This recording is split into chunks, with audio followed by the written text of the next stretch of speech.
This is Daryl Kimball. I'm with the Arms Control Association, and I want to welcome you to the third in our critical NPT issues webinars that are sponsored by the Women's International League for Peace and Freedom and the Arms Control Association. Today's discussion is going to be on the future of the Iran nuclear deal and the Nuclear Non-Proliferation Treaty. As many of you know, the 2015 Iran nuclear deal, also known as the Joint Comprehensive Plan of Action, was hailed as an historic non-proliferation breakthrough.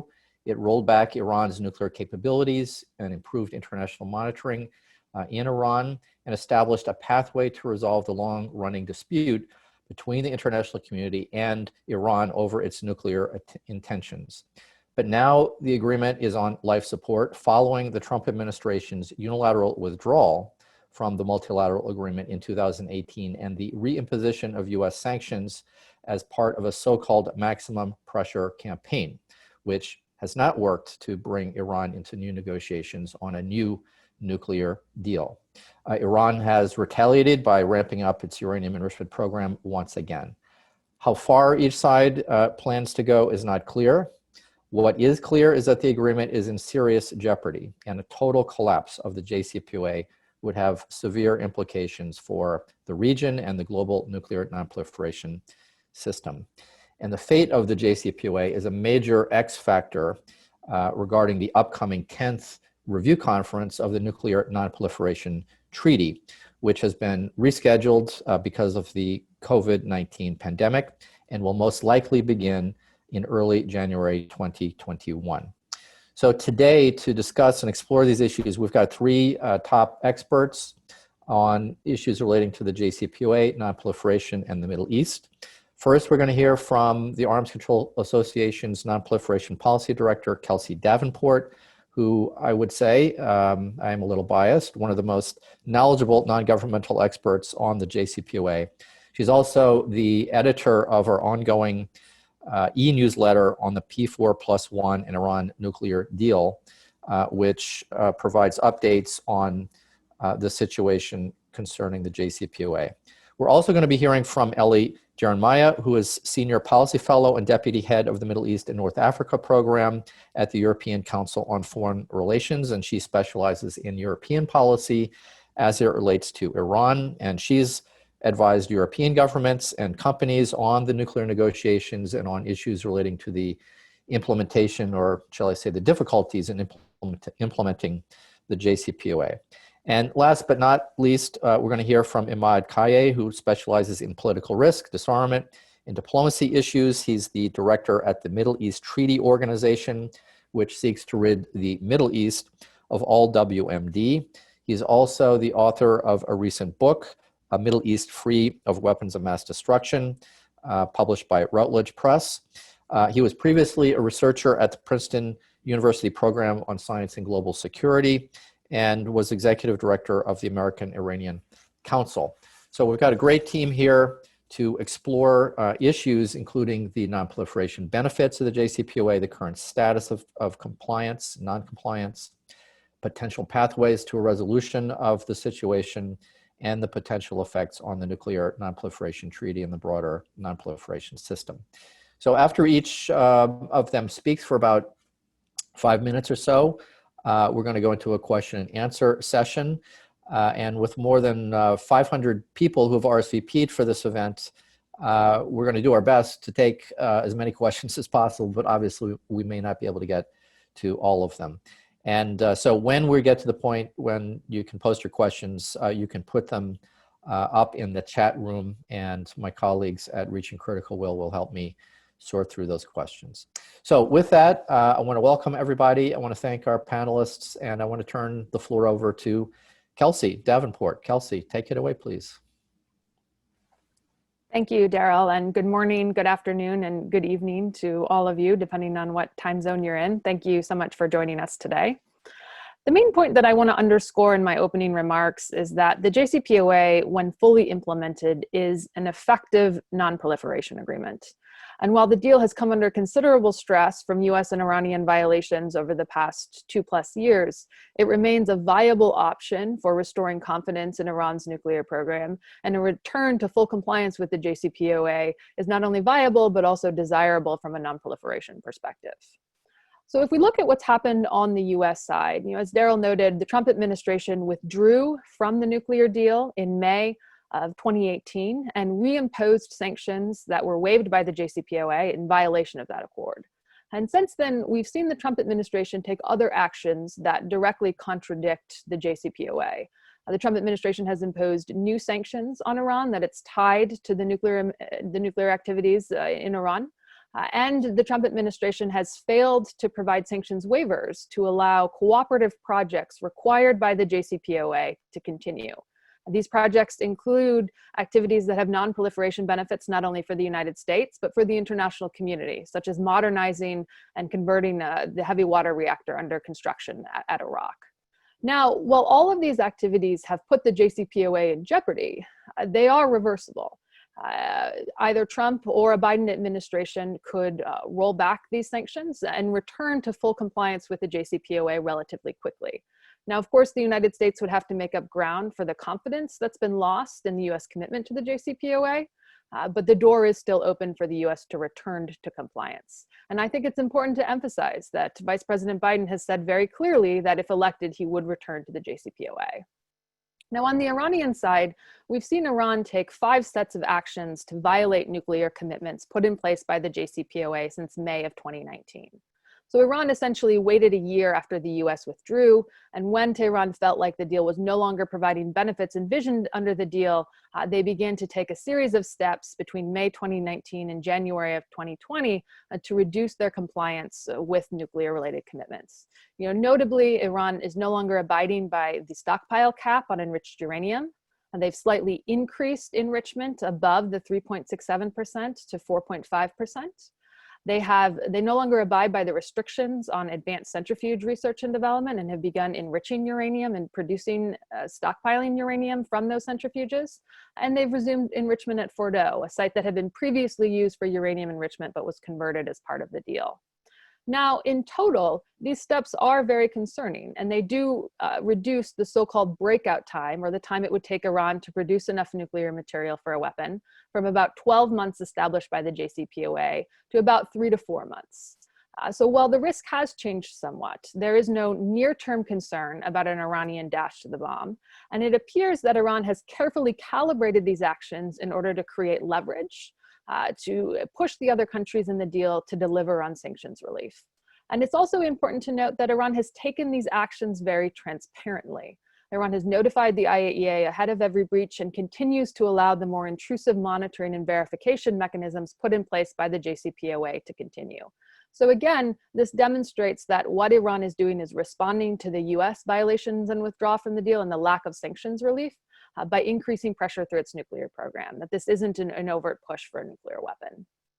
And again, I would emphasize that similar to the US actions, Iran's breaches of the deal are quickly reversible. So if Iran wants to return to compliance with the agreement, it would be able to undo these steps relatively quickly. And I think that's important to emphasize. So in my last minute or so, I just want to conclude by making 4 points that I think are critical to keep in mind as we go forward with this conversation. First, as I noted, the door is still open for a return to compliance with the JCPOA by all sides. The breaches taken by the United States and Iran are serious, but they are reversible. And ultimately, a return to the JCPOA has non-proliferation benefits, not only for the United States, but for the entire international community. That window could close, however, if Iran continues to ratchet up its nuclear activities and the international community begins to assess that there is a near-term proliferation risk. So moving quickly to restore full compliance with the JCPOA is critical. Second, I would just note that January 2021, when we have either a Biden administration or a second Trump term, marks 5 years since the JCPOA was fully implemented.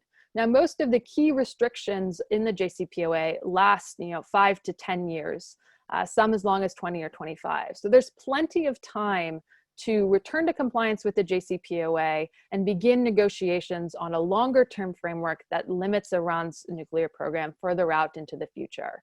And I think this is important because there are reasons to be concerned about what happens with Iranian nuclear activities after some of those limits expire. So there is time, and I think that's positive.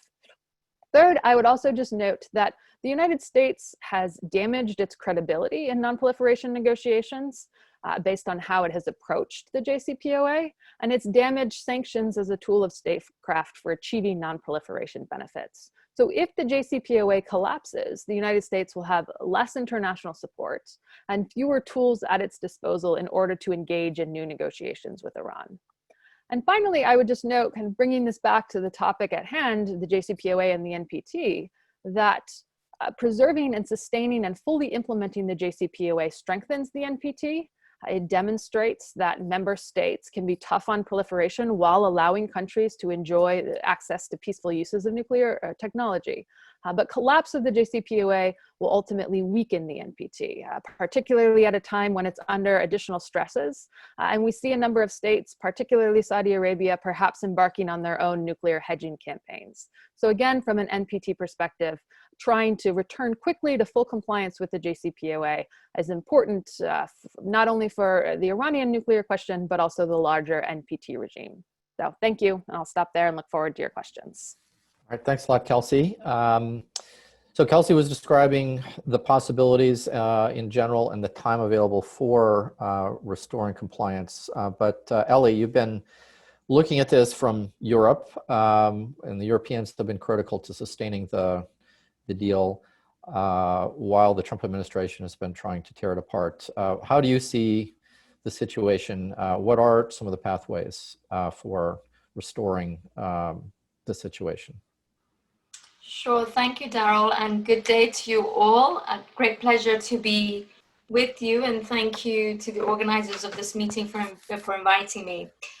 So, I guess this all comes back to the million-dollar questions that you folks in the US are grappling with much more than us in Europe, which is who's going to win the upcoming US elections.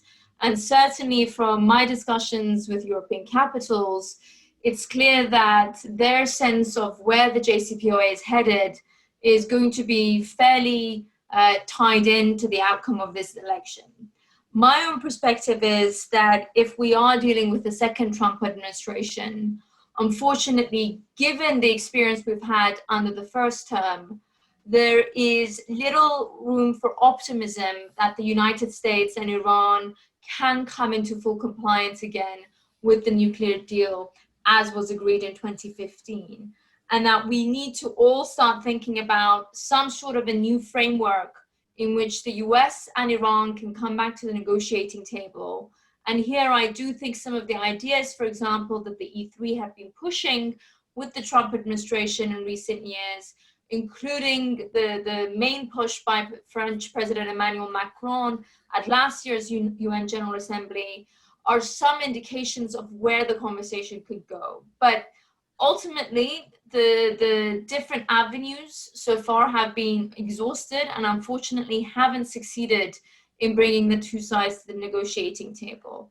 From my reading of the situation, it seems fairly unlikely that the Trump administration in a second term would be willing to sign up to anything that has the label of the JCPOA, but maybe essentially willing to sign up to some sort of a framework that has most of the elements of the JCPOA inside of it. As Kelsey mentioned, we've racked our brains trying to find the so-called better deal out there, and everybody keeps consistently coming back to the contents of the JCPOA. So the picture, unfortunately, looks much more difficult, complicated, and challenging under Trump administration so far as the JCPOA is concerned. But I wouldn't rule out the possibility that there could be some sort of a political track underway between Tehran and Washington under a second Trump administration, depending primarily, in my view, on whether the US president surrounds himself with a team that has both the appetite and the ability to deliver on these sorts of sensitive negotiations with Tehran. in a second scenario where we're dealing with a Biden administration, at least the reading in the E3 capitals that are currently in intense negotiations with Tehran over preserving the nuclear deal, is that there are more opportunities for rehabilitating the JCPOA with the Biden team in place. And essentially, my own thinking about how this could work breaks down this resuscitation into 3 phases. The first phase, in my view, needs to start fairly quickly after the outcome of the November elections are clear. And the Europeans here need to do much of the leadership, because a Biden transition team is going to be unable to engage with either the Iranians or the Europeans, for that matter, during the transition phase. But during this moment, I think the Europeans can work with Iran to find the parameters of what would at least be acceptable to the Iranians to allow for the United States to re-enter. What are the bottom lines in terms of an economic package that will be required for Iran to come back into full compliance? And that effort from the European side can get in place at least a structure that can be presented by the European side to a Biden administration quite fairly on in January. Then a second phase will need to start, I think, once the Biden administration is in place. And that will look at essentially how to re-enter the nuclear deal in return for full Iranian compliance. And I should add, one key element of the first phase that I mentioned was locking in an Iranian agreement to actually freeze its current nuclear activities that exceed the JCPOA caps, so as to stabilize the situation somewhat, in return for some confidence building measures and some economic moves and relief from the United States. And those economic relief moves could include, for example, a Biden administration issuing waivers to allow Iran some limited sale of oil and some limited access to its foreign reserves that are currently frozen in offshore bank accounts, at least for greater expanded use in humanitarian trade. So going back to that second phase, I think with that confidence building in place, and I think that should start fairly early on in January, the two sides, through the joint commission that has been already established by the JCPOA, can look at how a US re-entry to the JCPOA could look like. The deal is fairly flexible.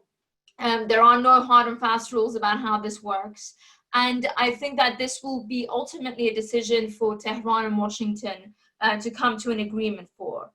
As part of a full compliance, that there should also be confidence building steps around this. So not only are we talking about Iran rolling back its nuclear activities and the US providing the sanctions relief that was detailed in the JCPOA in 2015, but both sides need to do a bit more than that. One key area where this could happen is, for example, the release of detainees from both sides. That will help the overall political optics of this. Another area is if the United States is able to issue fairly quickly waivers for Boeing and Airbus to sell civilian aircrafts and technology to Iran, which is a key area of need still for Iran. And I think there will be some deliberations to be had about how UN Resolution 2231, that was very recently essentially misused by the United States through the snapback mechanism, may operate in the future. And a third phase, which in my mind can only really begin once a new Iranian president is in place after August 2021 next year, is looking at what a more for more agreement on specifically the nuclear issue would look like.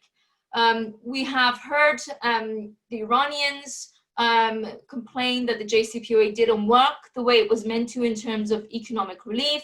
We have also heard even Democrats complain that the so-called sunsets are not a real a selling point going forward. And so we need to start thinking after 2021, once we've stabilized the JCPOA, about how both sides can come to an agreement on, again, a more for more, a win for win mechanism that can stabilize Iran's nuclear program in a way that is more appealing to both the Europeans and the United States, but also gives Iran full access to the economic relief that it had expected under the JCPOA. There are some details under this that we can go into later, but what I would say is that this path that I've laid out is going to carry huge challenges, whether we're looking at a Biden administration or Trump administration, particularly given the domestic optics in both the US and Iran has been fairly poisoned over the last 4 years. But again, just to end on a silver lining, during the last round of the nuclear talks, and many of us on the panel were there at the time, there were a lot of question marks about whether the two sides could get to an agreement. And in the end, there was enough political weight on both sides and also enough creativity in terms of how that famous Rubik's Cube could work on the JCPOA to get a deal done. And I think if both sides are equally committed, there is a way to bring this JCPOA back into full compliance. Thanks, Daryl. Well, thank you very much, Ellie. That was very helpful. Now we're going to turn to Ahmad. There are other issues here that we want to explore relating to how this might affect the question of the Middle East WMD-free zone at the NPT review conference. Iran, last I saw, is still in the Middle East, so it may be a factor how this is dealt with. And of course, Iran has its own perspectives on these issues. And not only is there an election coming up in the United States, but there's one in Iran. So over to you, Ahmad. Thank you for being with us this day. Thank you so much to everyone and for the invitation and to everyone who is participating. Well, my task is easy because both Ellie and Kelsey has covered everything. So I will try to at least zoom in into Iran and somehow position myself from the Iranian perspective in all of this. And let's not forget that the JCPOA for the Iranians had 3 major objectives. It had many others, but it was driven by 3 major objectives. One was to normalize the Iranian nuclear file after many years. And through that, remove these layers of sanctions, both at the UN Security Council level, at the EU level, at the United States unilateral level. So that was one primary component. And by extension of that, they wanted to find a gateway towards a direct negotiations between Iran and the United States. While there is the negotiations were between the EU 3+3, ultimately the JCPOA was through this marathon negotiations that occurred between Iran and the United States that led to this eventual deal in the first place. So with that, now let's fast forward with the hopes that there were in the aftermath of the JCPOA, and has been detailed before. There was a grand bargain as well that, okay, Iran will open up its nuclear facilities, it will sign up to all of these intrusive inspections, monitoring, and so forth that we have seen and has been said has been one of the most comprehensive in the history of the IAEA for any nation to take on board. So the JCPOA as a blueprint for non-proliferation, and for not just the Iranian case, but regionally and globally, has important components that can actually strengthen the global non-proliferation treaty in itself, and how we even maneuver in terms of other countries nuclearizing, as we can see now in the region has been referred to in case of Saudi Arabia and the new reactor of the UAE, Barakah. So these were the objectives. Now, fast forward, we have Trump administration, the withdrawal in 2018 has been discussed, and Iran did not receive that economic, political sort of end of the bargain that they had committed to in receiving from the other parties. Instead, they also then gave up a lot of what they saw as their sovereign rights, or otherwise what they had been fighting for such a long time in these negotiations.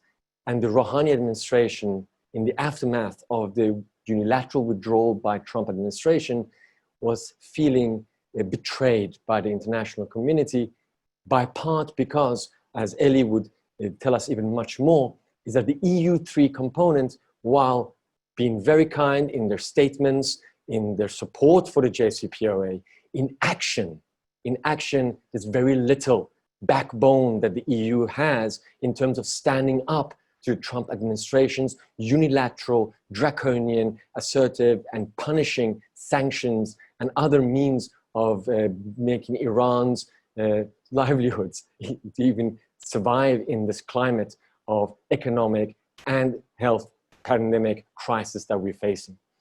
And let me just put that in crystal clear terms. This instex that was so hyped up about by the Europeans by creating this financial avenue for Iran to trade with European counterparts, its first transaction happened in the 31st of March 2020. And that, ironically, was for medical supplies for Iran during a COVID crisis. So imagine the level of Iran's view on this.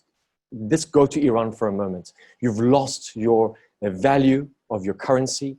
There is difficulty trading with anyone because the United States doesn't just put unilateral sanctions on Iran or reinstates the sanctions that were previously removed out of the JCPOA, but it gets other countries to stay in line and perform and abide by US territorial jurisdiction laws that are not supposed to go beyond the territory of the United States. In simple terms, the United States says, I'm a $20 trillion economy. Iran is almost not even 1 trillion. Do you want to trade with that or do you want to trade with us? Make a decision. So Iran is left in the cold. Now, others will say, well, there's China and there is China and Russia.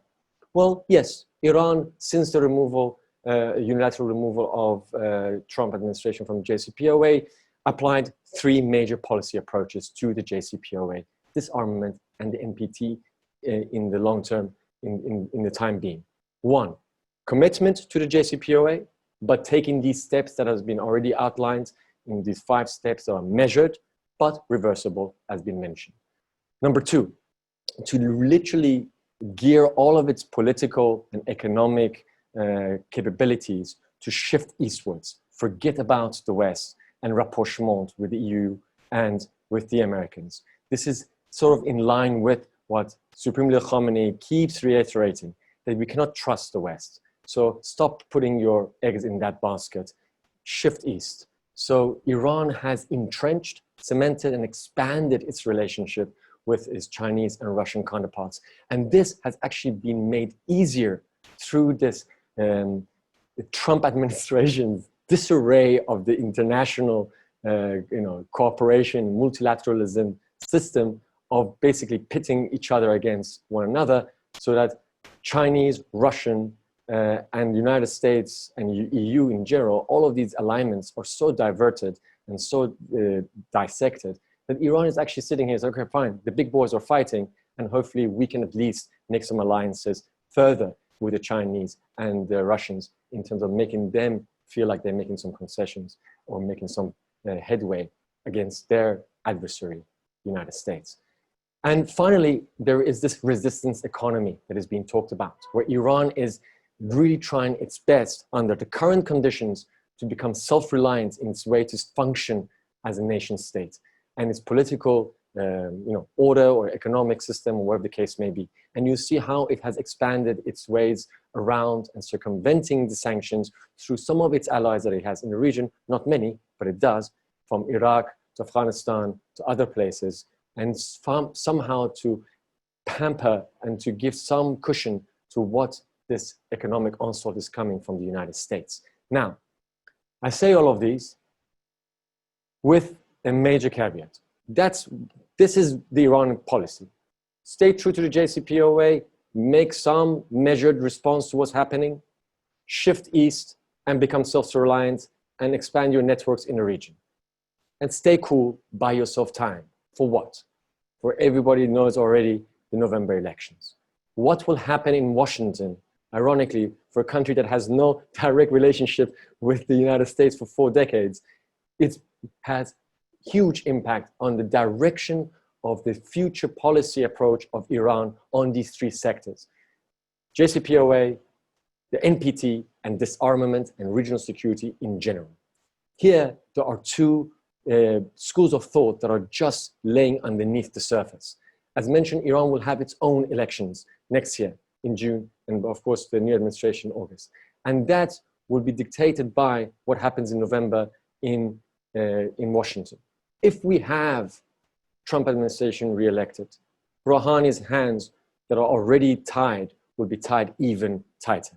These national security issues will be no longer in the hands of the foreign ministry or the administration. It will shift overwhelmingly into the hands of those organs that are seeking a more assertive, reactionary, and more dominant Iran in terms of what it's facing as a threat by the international community, exemplified through administration in Washington and its regional allies, Saudi Arabia, Israel, and the UAE.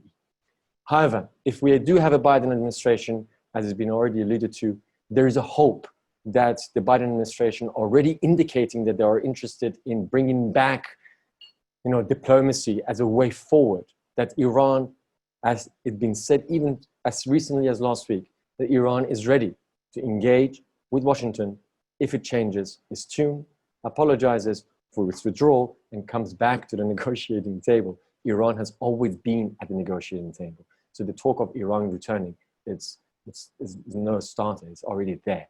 So we're hoping that if there is a Biden administration, it gives the Rouhani administration in Iran one more last jolt to be able to safeguard the Jcpoa, which is the landmark deal of its own presidency. But number two, to be able to make those inroads with the EU, with the hope that the EU under the Biden administration will have more leverage and more avenues to play in terms of its delivery on its commitments on the Jcpoa. And finally, to be able to have Iran open up again that gateway, that ultimately a solution to our regional dilemma, the situation on disarmament, on regional security, on multiple avenues where there's a convergence of national security interests of Iran and the United States in the Middle East. Ultimately, these two capitals need to engage.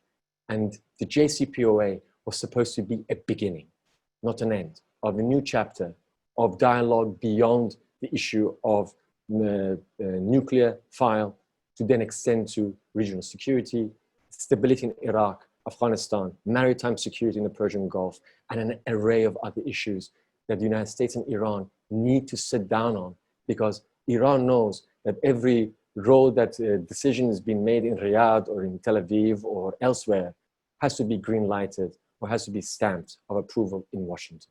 So we have to remove these telephones in between and find a direct avenue between Washington and Tehran. Otherwise, we will be stuck in this mud that has created this quagmire of multiple effects that has been bleeding this region for decades and will continue so if Trump is reelected. I'll stop there. All right, well, thank you very much. As everyone can see, this is a multifaceted problem, a puzzle, and part of the puzzle is the non-proliferation regime itself. And so before we start asking our panelists some of the questions that have been pouring in from the large audience online, let me just bring us back to the question for each of you about how the NPT review conference itself, which is likely going to begin on January 4th, continue until a week after the US inauguration day on January 20th, might be affected by the different potentialities that we've been talking about here, what problems might emerge at the review conference itself, and then also what are the longer term risks to the non-proliferation treaty regime if the US and Iran and the other parties to the Jcpoa don't get back on track to some resolution of the current breach over the agreement. So if each of you could just very briefly address that question. I want to start with Kelsey, go around to Ellie, and then Ahmad again, and then we'll go to the questions that others are asking about more particular questions. Kelsey. Thanks, Daryl. So I'll start by looking at possible damage to the NPT if the situation surrounding the Jcpoa isn't resolved and if the deal collapses. One thing that I think it's important to note is that negotiations over the JCPOA and how the international community responded to Iran's initial breaches of the Nuclear Non-Proliferation Treaty demonstrate that the treaty regime can work to bring countries back into the fold. After Iran violated the NPT, I think we rightly saw the UN Security Council take up this issue, sanction Iran, but indicate that if Tehran was willing to negotiate to come back into compliance to address past issues regarding its nuclear weapons program, that there'd be a path to remove those sanctions and to return to good standing within the NPT. Now, the US decision to withdraw and violate the JCPOA, I think, undermined credibility that there can be pathways back to NPT compliance using diplomacy. So I think it sends a bad signal going forward in the event of future cases of noncompliance about the role that diplomacy can play in kind of restoring the treaty. Now, if the JCPOA, is still surviving in January, and if Biden wins and there's indications that both sides are going to return to compliance with the JCPOA, I think it really can strengthen the treaty. And we can look to the JCPOA for some of the unique and innovative mechanisms that could further strengthen safeguards to provide additional guarantees about the peaceful nature of nuclear programs, because there's some very innovative monitoring mechanisms within the JCPOA. And we can also look to elements of the JCPOA as a basis to build on a Middle East WMD free zone, which has long remained, which was tied to the extension of the NPT, itself in 1995, but on which we've seen very little progress. But the JCPOA, if sustained and implemented, could jumpstart, areas where we could look to actually advance the Middle East WMD free zone and meet the concerns of many states, particularly in the Arab group, that there's been little to no progress on this critical issue since 1995. Right. Well, thank you very much. Ellie, your thoughts about how this could directly impact the NPT, RevCon, and regime? Sure. So, I'll take the more dire situation of if we're looking at a collapse of the JCPOA, particularly in my view, if President Trump is reelected, there is a much higher risk of us heading that way before January. And one thing I wanted to flag was a very heated and I would say genuine debate inside Iran since the US withdrew from the JCPOA about whether Iran should indeed actually withdraw from the NPT altogether. And I think if we are in a situation where there is very little hope of the JCPOA being resuscitated, and there is a sentiment in Tehran that, okay, we are up against more maximum pressure and we need to expand our leverage, there will be a much more serious consideration of withdrawing from the NPT. And those voices inside of the Iranian political system that have so far managed to stall that decision may be sidelined and marginalized from voicing a more continuation of a more calculated and moderated position on this front. And a second issue I just wanted to flag is that something that should be on all of our radars is the way that Saudi Arabia and the UAE are also devising their nuclear program. And the hope had always obviously been that the JCPOA might set a framework for a wider regional discussion on nuclear programs across the board. And right now there is some concern about the degree of IAEA inspection and monitoring, particularly when it comes to Saudi facilities. And I think this again is an issue that could either be eased or made worse by a JCPOA collapse as we head up to January. Thanks, Daryl. All right, thank you. Ahmad, anything more to add on this question? Just quickly, in terms of what we'll do for the NPT review, it's already been discussed. The extension that happened in 1995, the indefinite extension, was tied to progress being made on a WMD-free zone in the Middle East. Now, we're in 2020, and hardly any movement on that has occurred. So if we do have a more a continuation of like a Trump administration, of course, the derailing of the JCPOA. We have, basically 3 birds are going to be killed with 1 stone, in the sense that multilateralism, the belief that multilateralism can result in agreements that are grounded in some law, in some commitment, is now becoming very fragile in itself. Beyond the JCPOA, we're talking about the Paris climate agreements, or array of other agreements that have been basically been thrown out by the US administration. So what it does to multilateralism, the defeat of that will have repercussions beyond the disarmament agenda. But in terms of the NPT review, we'll have 3 major problems here. As Eli has mentioned, one is that the collapse of the JCPOA will also bring up and resurface the threat of Iran possibly getting out of the NPT and then not having any of these obligations to deal with. Number 2 is the expansion of these regional nuclear programs that are increasingly worrisome, and without a JCPOA giving us that framework, then what else are we looking into in terms of promoting a more a robust inspection, verification, monitoring mechanism that can be done in a regional level in terms of, for disarmament to progress. And number 3, what it does for the NPT review is that we should not forget that that review conference requires also commitments from the nuclear weapon states. Yes, the JCPOA is important and all these other things are important, but at a time when unilateralism is leading the way and my way or the highway or whatever Trump is pushing his agenda, what the NPT review will do is that the Arab group will say, you know what, we give up on actually making concessions.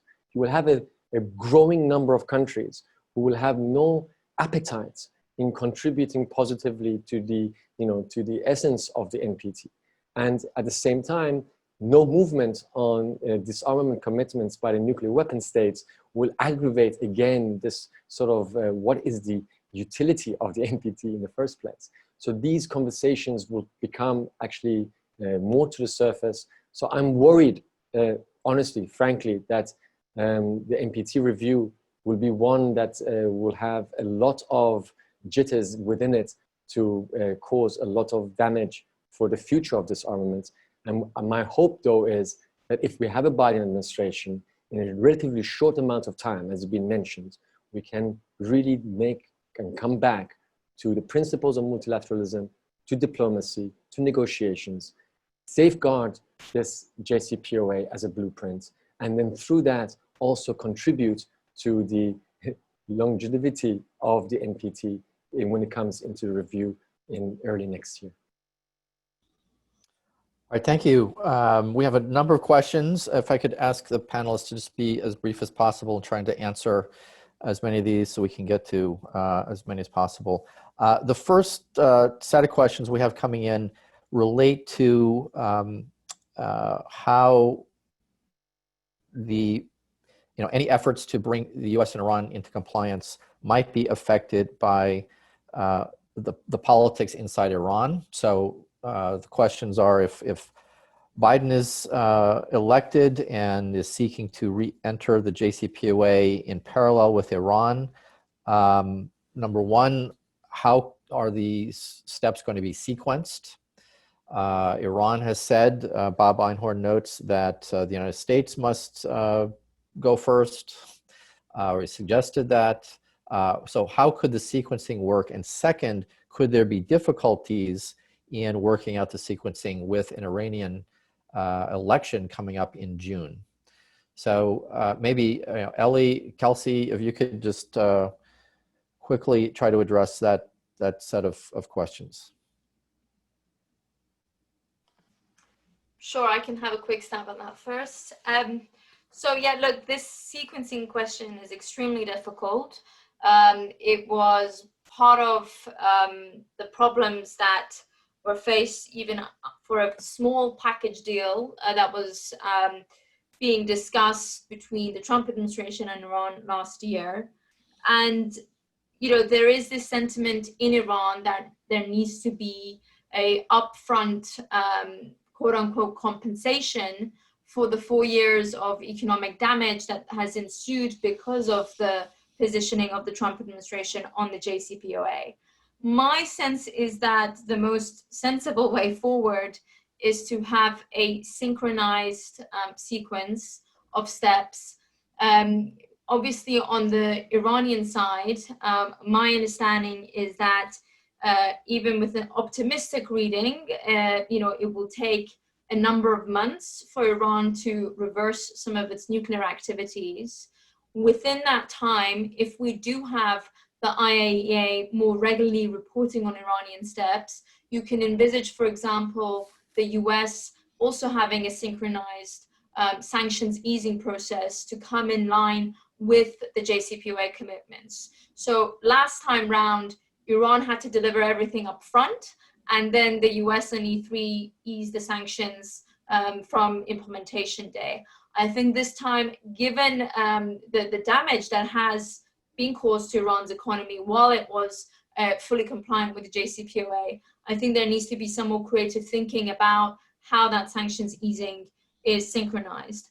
And in terms of election complications coming up in Iran, that is an absolutely valid point, which is particularly why I stressed in my 3 phases that the first phase needs to start immediately once the US election results are known, between the Europeans and the Iranians, to set in motion a framework that can be presented to the Biden administration fairly early on. And here, my sense about a JCPOA reentry really works under a Biden administration. I struggle to think that that can really take place under a Trump administration.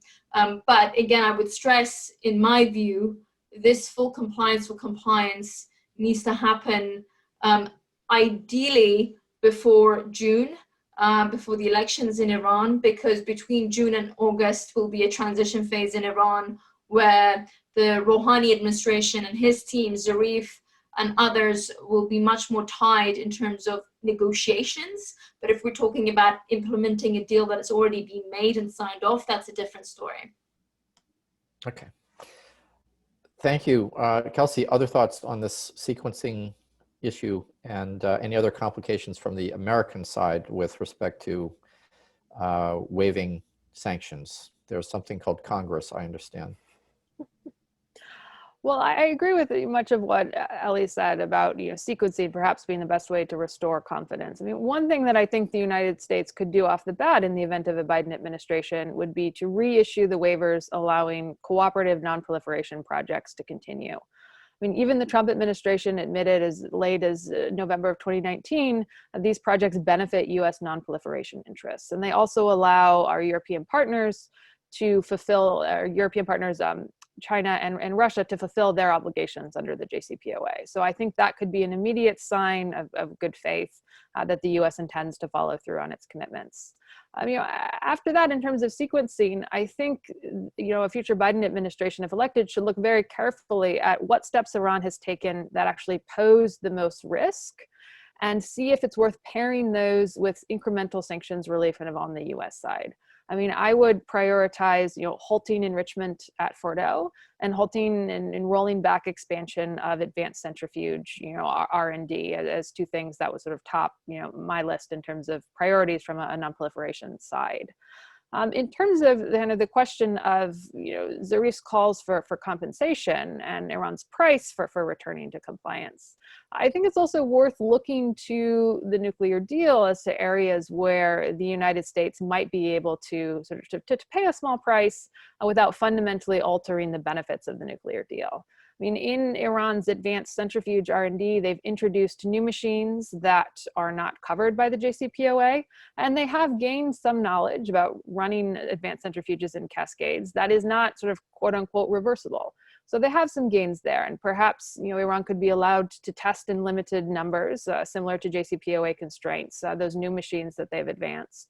And maybe the U.S. could look at other ways, such as allowing Iranian cooperation in the International Fusion Project, or other areas of nuclear cooperation that the U.S. Could fast track. That would again sort of restore faith in the U.S. commitment to the deal, but also, I said, pay some of that compensation that Iran could then hold up as having received as part of their return to compliance.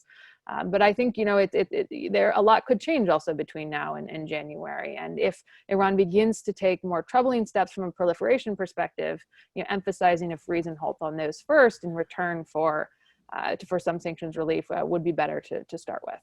Thanks. Thank you. So Ahmad, I think there's a question here for you, if you could answer it quickly. I know we could spend about an hour and a half on this question, but looking ahead to that Iranian election, are there, and what are the basic differences between some of the major candidates who are or who are likely to run relating to the JCPOA? Are we likely to see a shift? Well, if history is any indication, those initial negotiations in 2003, when Iran's nuclear file came into the international focus, resulted in the EU3 negotiations between 2003 2005. Now that derailed because then President Bush didn't have any appetite for the Europeans to make that deal with the Iranians. Then Khatami was out, which was a reformist president, and then we got 8 years of Ahmadinejad, who was, assertive, aggressive, and all in between. In a similar vein, what we're going to be faced with the elections next year in Iran is this, again, these two schools of thought. Do we continue on moderation and engagement with international community? Or do we say, you know what, there's no point in this, and we have to be more assertive, more reactionary? And so these two trends will continue into these elections in next year. And unfortunately, ironically, again, as I have stated before, it will heavily depend on what happens in the US elections. Because I think with the Biden presidency, there's hope that some early on progress, which I would say Iran freezes on any more activities on its regressions on the JCPOA, and the United States places some limits or freezes on additional sanctions, and we can find ways for them to come to the table. But I think that ultimately what happens in November will then impact what happens in Iran next year by June. A more assertive one, or one that will want to continue engaging with international community. All right, thank you. We have a couple of questions about how the Trump administration's approach on Iran and the JCPOA have affected the United States' diplomatic reputation and leverage, especially going into this NPT review conference. So the question, Kelsey, maybe if you can take a crack at this, is, going into this review conference, how isolated is the United States on this issue, and how might that affect its ability to persuade or leverage other countries to support, a certain kind of final conference outcome, and how much of a point of friction might this become between the United States and other major actors at the review conference itself? Well, going into the NPT review conference, I think it's quite clear that the United States is isolated not only on the JCPOA, but on a number of nuclear issues, including its decision to withdraw from the Intermediate Nuclear Range Forces Treaty, the Trump administration's hedging and dismissal of Putin's offer to extend the New START treaty. So certainly there's issues where the US is isolated on the disarmament and arms control side as well. But on the JCPOA, I think we saw very clearly how isolated the United States is when it tried to reimpose sanctions on Iran at the Security Council by claiming it was still a participant in the JCPOA under Resolution 2231, which endorsed the deal, in order to snap back all UN sanctions on Iran. And I mean, the United States' case there was decisively dismissed by the Security Council under presidencies both in August and September. And we saw the remaining parties to the deal, directly counter the US's claim that it had standing to do this.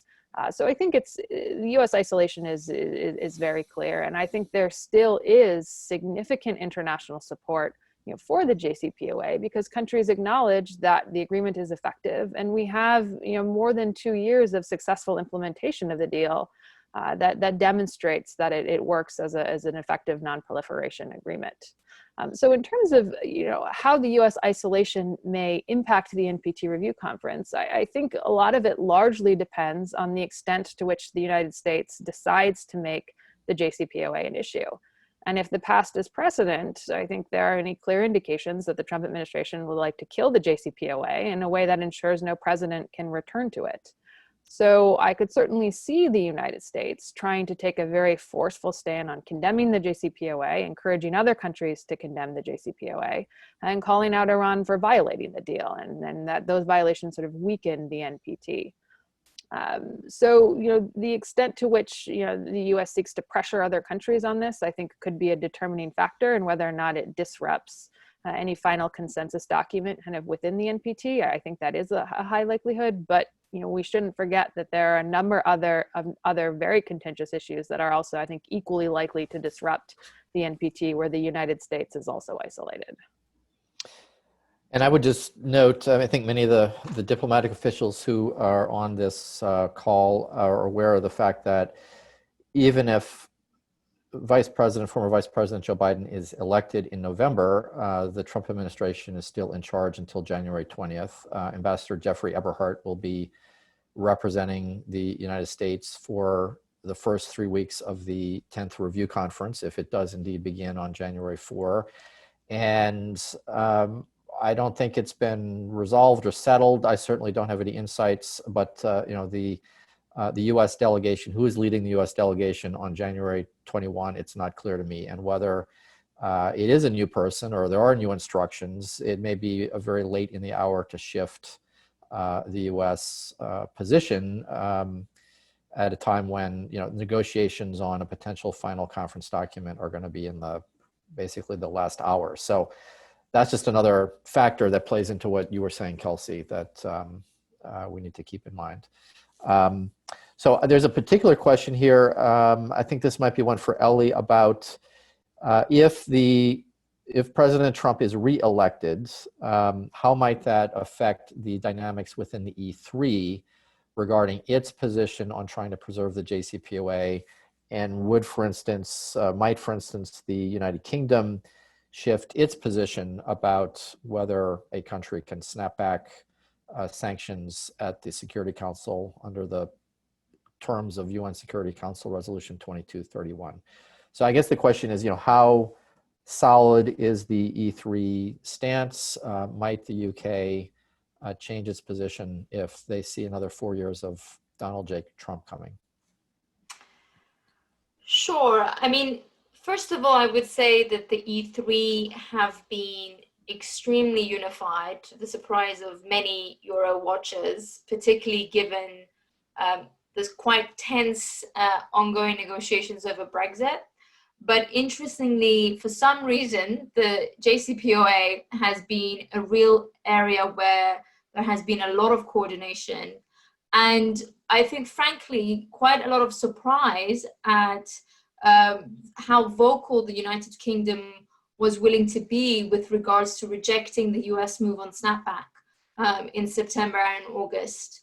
And so my sense is that so long as, and this is the caveat, there are no major upticks from Iran's side in terms of nuclear activity, the Europeans will look immediately after a Trump election to buy some time to preserve the JCPOA in its kind of hollowed out version as we have, until they can actually put in place and in track some sort of an alternative diplomatic initiative that brings a Trump administration and Iran together to the negotiating table. Because for now, there is actually, as Kelsey pointed out, the Europeans are still getting quite a lot of benefit from the JCPOA because of the monitoring and inspection mechanisms that's at play. And so I don't see why they would want to give that up unless, as I said, there is a major uptick which makes them escalate the dispute resolution mechanism, which is currently underway with Iran.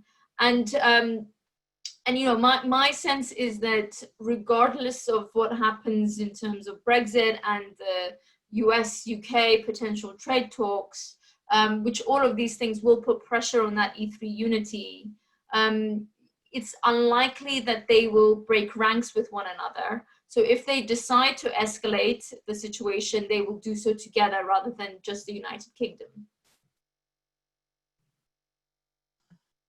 All right, thanks for that. All right, we have several other questions here, and one of which, and this might be one for Ahmad and Kelsey, in the event that the JCPOA is salvaged and we get to the point where there are follow-on discussions on a follow-on agreement to build on the JCPOA, how might other players in the region be engaged, not necessarily in negotiations, but in the framework that emerges? In other words, what steps could they be taking to reinforce a follow-on agreement, and how might that contribute to the realization of the vision of a WMD-free zone in the region? So, Kelsey, maybe if you could offer some initial thoughts, and Ahmad, and again, please keep your responses as brief as possible. We've got some other questions.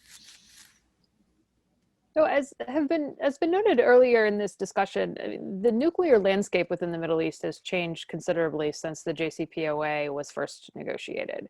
We have the Saudi program, the UAE program, other countries that are expressing interest. So one thing that I think is critical is approaching building on the JCPOA with a more kind of robust and strategic vision of what nuclear policy in the Middle East should look like, and how the reunited, re-engaged P5+1 can shape that scenario using the JCPOA as a basis. I mean, if you look at the United States, Russia and China, all of these countries have roles as nuclear suppliers. Is there a way to kind of leverage unity there to ensure that reactors built in the region have permanent fuel supply guarantees? That would be one way to perhaps motivate countries to commit not to pursuing further enrichment or reprocessing beyond the small program that Iran has. Perhaps there's enough capacity in the region to think about a regional fuel supply. Maybe other countries could buy into the Iranian program in some way.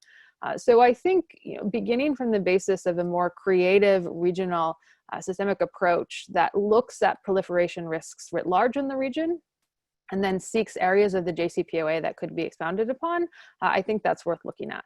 I also think that nuclear security and nuclear safety could be a basis for building regional confidence, trust, and developing some cooperative efforts among states where there has been, traditionally a significant animosity. I mean, any type of nuclear sabotage, any nuclear accident within the region is going to have significant regional implications. We have a number of precedents from the nuclear security summits as to what that regional cooperation can look like, and good starting points for response and mitigation exercises or safety and security centers of excellence where there can be exchanges of personnel and ideas. And that may be an easier place to start politically for countries in the region to start thinking about cooperative actions. And again, there are a lot of ideas within Annex 3 of the JCPOA which deals with nuclear cooperation and has suggestions for activities that are non-binding. So I think looking at that, and then also the P5+1, taking a more unified look at what a vision for countries in the region pursuing nuclear programs should be, and how that relates to fuel supply dynamics, I think could be two areas to start.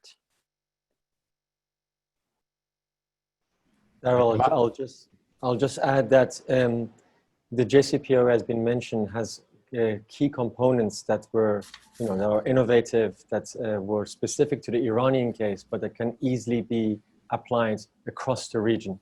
So that's one approach that we can, deduce from the JCPOA and expand it. How we can then fuse it into the conversation on a regional apparatus or mechanism or a zone free from weapons of mass destruction, which will include nuclear weapons, is the recent conference on the zone, which was passed through the UN General Assembly and was November last year, where it included all the 22 Arab countries from the P5, P4 arrived except the United States, and Iran was also there with the exception of Israel. So while their seats are still in the room, all these actors that will require to have some agreement on eventual creation of the zone will have to discuss these components. And many of those in the nuclear domain have been addressed through the JCPOA. So here actually Iran can play with the P5 through the process of creating a WMD-free zone treaty text, a mechanism where it can incorporate lessons learned and areas where they have found solutions to the proliferation challenges into the process of negotiations on the eventual creation of the zone. And I just want to throw in also here that you have the ban treaty, which can, nobody has mentioned it, but the ban treaty for the NPT review conference will also have its own impact, because JCPOA is one important multilateral approach, but don't forget that the nuclear ban treaty will also have some attraction in the coming months as possibly it goes into force. Yes, the ban treaty will be a factor. The last webinar we just held with Reaching Critical was all about the ban treaty and the non-proliferation treaty. Let me just ask quickly before we go to the next question, a follow-up for Ahmad and Kelsey, which is specifically on the Middle East zone issue at the NPT review conference. A couple of the comments here in the chat note that Israel has an unacknowledged but widely known arsenal estimated by independent experts to be between about 100 and 200 nuclear devices. One of the problems year after year about getting the zone treaty discussions going has been the inability of the Arab group led by Egypt primarily to reach agreement with Israel about the agenda for the meeting. So just specifically as we go into this review conference, has there been any progress in that regard? Is there any further discussion between the Arab League and Israel on that issue? And is that going to lead, in your opinion, to friction at this review conference on this issue, or is that UN conference going to provide a cover for some amount of agreement at the review conference? Just as if you can. That's a lot to address, but if you could quickly try to answer that.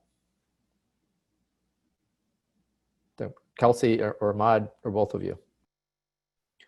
So I'm not aware of any recent conversations between Israel and the Arab group about the zone and an agenda and how that may play out at the NPT. But I think there are sort of several areas that could have impact. First, we now have, as was mentioned, this separate process within the UN system for convening yearly meetings to discuss the zone. And there was a meeting last November, there's scheduled to be another meeting this November. And while Israel, the United States, and others have not participated in that process, I think that there have been some important and substantive exchanges about what needs to be done in order to build capacity sort of towards the zone. So how the Arab group tries to relate that process to the NPT, could have an impact on whether or not language surrounding the Middle East WMD-free zone ends up derailing the NPT. Because one thing that I think it's important to remember is that, Egypt and Israel have demonstrated their ability to work together and resolve issues in the region in the past. So I think that there is a real question about, is this a question of not being able to find a compromise or not investing enough political will to find a compromise on an agenda? And now, given the recent rapprochement between Israel and several, states in the Gulf, it will be interesting to see if that trickles over into issues of the zone and whether or not there is more of an effort then to engage, with Israel, to take Israel's issues into account when it comes to crafting an agenda to actually advance the Middle East zone in a way that meets the objectives and the interests of both sides. So I think that there is a lot unknown, but I think a lot of this comes down to the question of political will. And I think, as acknowledged earlier, what happens with the Iran deal will affect what political will there is, and whether or not the Iranian nuclear program in the absence of the JCPOA becomes another stumbling block or barrier that has to be dealt with, towards actually achieving progress on the zone.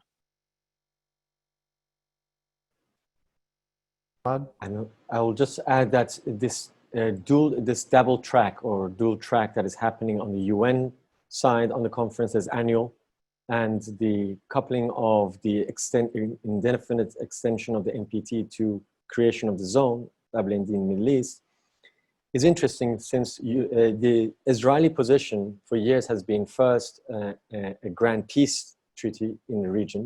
So first peace, then discussion on disarmament. And the Arab group led by Egypt says, let's have the zone and then we'll talk about recognition.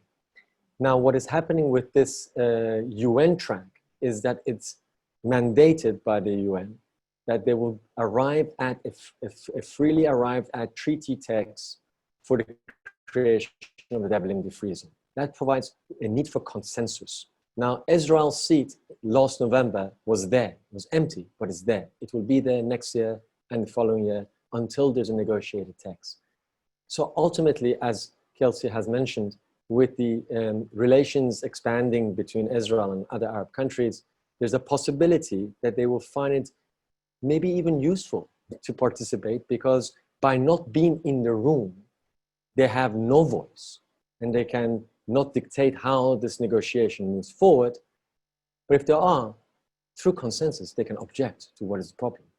So ironically, this UN process could actually be another forum for the regional countries to be center stage in discussing an approach from within on how to reach a regional solution to disarmament on all across the WMD field.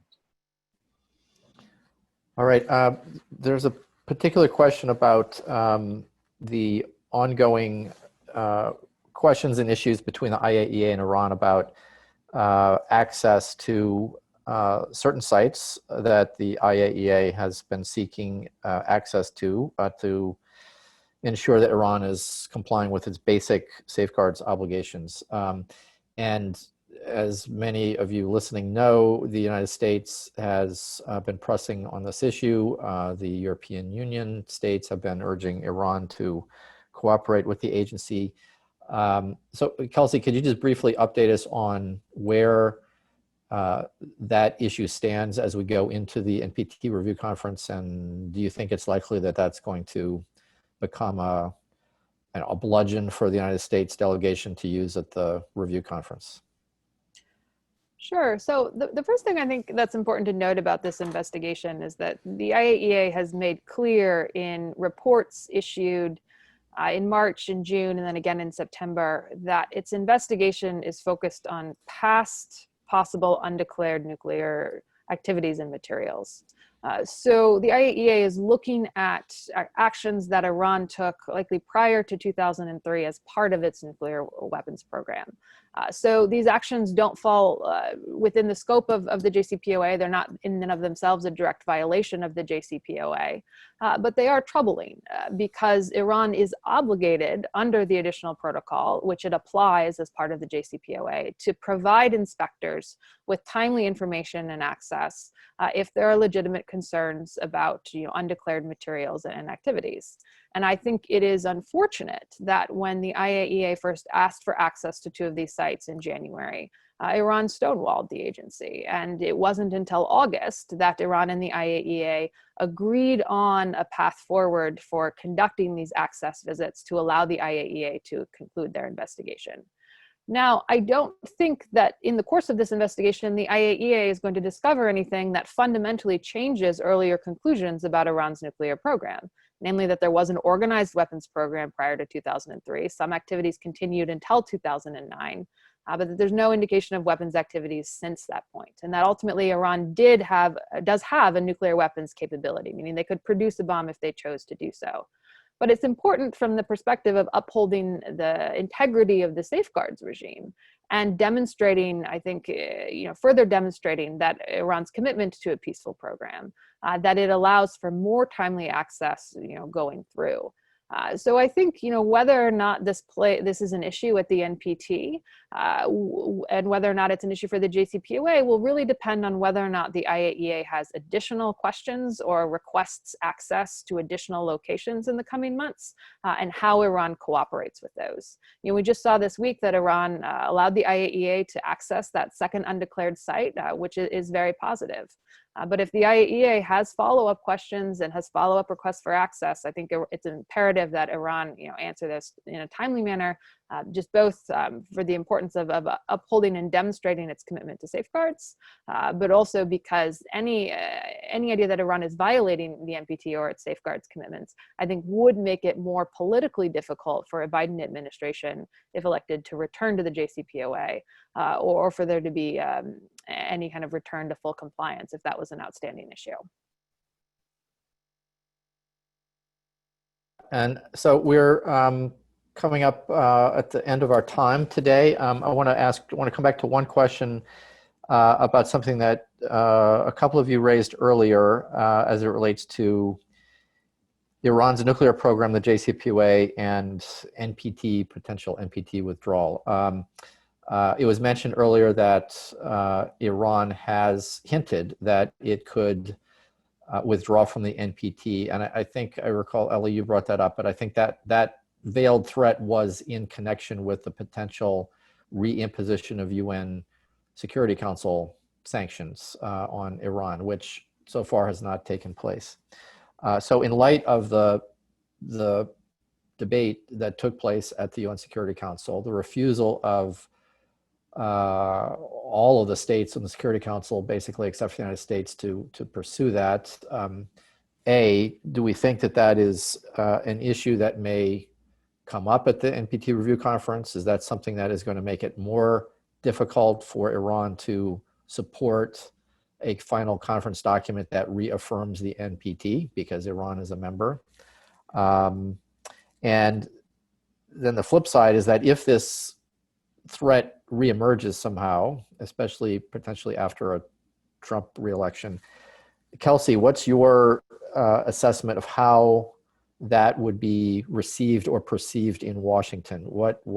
How might that change the perception of Republicans and Democrats about Iran's intentions? And I raise this question because we're talking about the JCPOA, the NPT, and it is, I think, rather significant when a member state of the NPT even raises the possibility that it may withdraw from the treaty. So Ellie, I mean, if you could try to tackle that, I'm sorry, complicated question. Yeah, it is a complicated one, but it's a good point. I mean, yes, you're right. The discussions, for example, in Iran's parliament and more broadly have focused mostly on what if the UN sanctions framework, quote unquote, snap back against Iran, what would be the options at play for Iran? And part of that discussion has been the withdrawal from MTT. But I think if you dig a bit deeper, there are those that would argue, and this is, these are not, I would say, obviously proponents of the JCPOA inside the country, that would argue that actually immediately following the US withdrawal from the JCPOA, Iran should have also withdrawn, and in addition withdrawn from the NPT to increase its leverage in the face of quite significant and powerful US unilateral sanctions at the time. And so I do think if we're in a scenario where Iran has to think about how it can shore up leverage vis-a-vis a potential negotiation with the United States without necessarily also expanding its nuclear activities to very alarming levels, could it, for example, consider withdrawing from the NPT, but at the same time staying committed to some safeguard measures that it has in place with the IAEA? And these are some of the ideas that were being discussed. It previously, and especially after the US, for example, introduced an effective oil embargo against Iran last year. And now my sense is that in the recent months, they have stepped back from this discourse. First, because, I think everyone is also watching what happens in terms of the outcome of the US elections, and they don't want to burn the bridges. And secondly, I think in the internal political sphere at the moment, those who have been calling for a more moderate, calculated response do currently have the upper hand in terms of those discussions. But that's not necessarily going to be the case once the political realities change or don't change, as the case may be, in Washington. And I think Part of this response, by the way, will also be determined by whether the US administration essentially pursues a scorched earth policy towards Iran, either during a transition phase of the Trump administration or as part of a, start of a second term. This week there are discussions, for example, that the US Treasury may soon cut off the last remaining Iranian banks that are facilitating humanitarian trade as part of the maximum pressure ratcheting up. So these sorts of mounting economic pressures from the US will probably instigate some sort of a response in Iran on its nuclear program. But I think that will probably happen after the US election results are clear.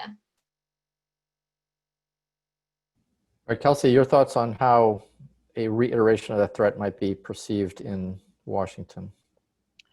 Well, I think it depends on several factors, some of which, Ellie noted. I think, first of all, if Iran, threatens to withdraw from the NPT or actually does withdraw from the NPT, the manner in which they do it will somewhat impact, how it's perceived in Washington. If they withdraw from the NPT, but allow certain safeguards to remain in place that demonstrate that withdrawing from the NPT is about creating leverage and not about dashing to a bomb, then I think there may still be space for diplomacy, but I think it's likely that there will be much more support for the maximum pressure campaign on Iran, in the interim until any sort of diplomatic process can be reinvigorated.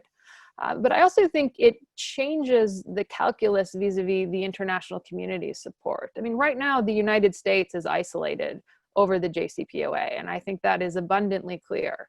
But if Iran were to either threaten more seriously to withdraw from the NPT or actually begin to take steps to withdraw from the NPT, I think that sentiment shifts from supporting Iran to, opposing Iran, possibly back towards supporting, again, sort of a U.S., sanctions pressure campaign, possibly, snapback of sanctions, at the UN, just because the symbolism of withdrawing from the NPT, the risk that poses, and the potential for other states to follow suit, is so high that, states in Europe and elsewhere, may not want to take that chance. So I think, and it's one of the reasons why I think that, Iran may hesitate to take this step, because I think right now it's enjoying international sympathy over how it's been treated, under the Jcpoa by the United States. But I think, that will quickly reverse itself if Iran actually takes steps to withdraw from the NPT. Well, great. Well, we've had a very rich discussion from three great speakers. I appreciate it. And we've had some fabulous questions from our many viewers and participants here. And I'm sorry we couldn't get to each and every one, but I've tried my best to try to package these and put them on the table. I want to start wrapping up here, and wanted to just very briefly summarize a couple of takeaways here that I have. It's hard to summarize this complex discussion, but clearly the future of the Jcpoa, the uncertain future of the Jcpoa, is looming like a dark bank of clouds on the horizon, not just for the NPT review conference that's coming up in early 2021, but the entire NPT regime. And of course, which direction those clouds go in, which depends on the political winds in Washington and to a large extent on the election, but there are pathways for repairing the current situation that threatens the NPT, especially if Biden is elected, but even if President Trump is reelected. So this is an issue that we at the Arms Control Association are paying close attention to. I know Ellie at the European Council, Ahmad, many others. It's also an important issue to keep an eye on for those in the NPT review conference community. And so I hope this has been a helpful discussion to help inform how this may play out in the NPT context. So that's all the time we have for now. I want to especially thank my colleague Kelsey Davenport for her contributions, Ellie Jarmaya, Ahmad Kaye for theirs. We will be providing a recording of this webinar that will be posted on the Arms Control Association and also on the Reaching Critical Will websites. It'll be up sometime midweek next week. For those of you who want to keep in touch and up to date about developments relating to the JCPOA itself, the Arms Control Association publishes the P4+1 and Iran nuclear deal alert, an electronic newsletter that provides information updates.